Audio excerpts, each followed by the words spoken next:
حضرت فاطمہ زہرا سلام اللہ علیہا کی دعاؤں میں سے ایک دعا جو مختصر لیکن بہت ہی عظیم مطالب پر مشتمل ہے، فرماتی ہیں سبحان دل عز شان خل منیف، پاک ہے وہ ذات جو بلند بالا عزت کا مالک ہے، سبحان دل جلال البادخ العظیم، پاک ہے وہ صاحب جلالت جس کی شان بہت عظیم ہے، سبحان دل ملک الفاخر القدیم، پاک ہے وہ پروردگار، پاک ہے وہ ذات جو صاحب قدرت ہے، جو صاحب ملک و ملکوت ہے، جو صاحب سلطنت ہے، الفاخر القدیم،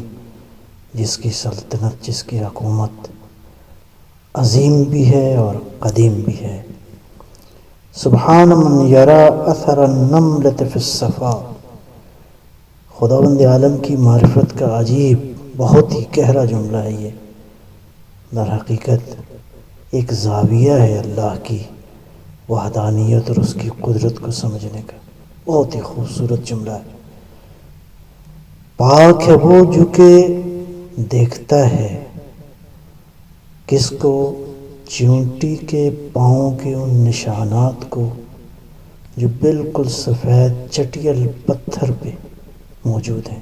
اللہ اکبر، یعنی اس کے علم کا احاطہ کہاں تک ہے؟ توحید کی، اللہ کی ربوبیت کی اس حقیقت کو کون بیان کر سکتا ہے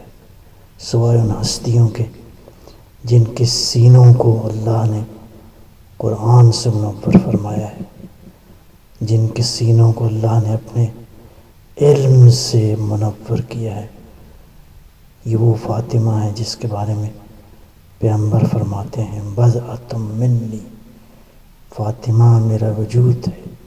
فاطمہ میری شخصیت کا حصہ ہے، سبحان من یرا اثر النملۃ فی الصفا، پاک ہے وہ پروردگار، پاک ہے وہ ذات جو چٹیل صاف پتھر پر چیونٹی کے پاؤں کے نشانات کو بھی دیکھتا ہے، سبحان من یرا وقع الطیر فی الہوا، اللہ اکبر، پاک ہے وہ جو دیکھتا ہے وقع الطیر فی الہوا، پرندوں کے فضا میں اڑنے کے خط کو دیکھتا ہے، ایک پرندہ ایک دن میں زندگی میں جس ایک اینگل پہ پرواز کرتا ہے دوبارہ اس اینگل پہ نہیں جاتا، لہٰذا ایک پرندہ زندگی میں کتنی بار اور کتنے خطوط پر حرکت کرتا ہے، اللہ اکبر، السلام علیک یا فاطمہ بنت محمد، آپ پر درود و سلام ہو اے بی بی جنہوں نے توحید کی، اللہ کی ربوبیت کی ان حقیقتوں کو بیان کیا۔ آگے فرماتی ہیں سبحان من ہوا ہاکذا ولا ہاکذا غیرہ، پاک ہے وہ جو ایسا ہی ہے اور اس کے سوا کوئی نہیں جو ایسا ہو،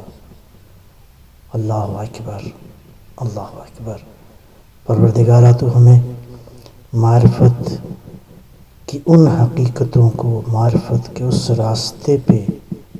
چلنے کی توفیق عطا فرما جو تیرے ان برگزیدہ بندوں سے ہمیں میسر آیا ہے، اللہم صلی علی محمد و آل محمد، اللہم صلی علی محمد و آل محمد، اللہم صلی علی محمد و آل محمد، اللہم صلی علی محمد و آل محمد، اللہم صلی علی محمد و آل محمد۔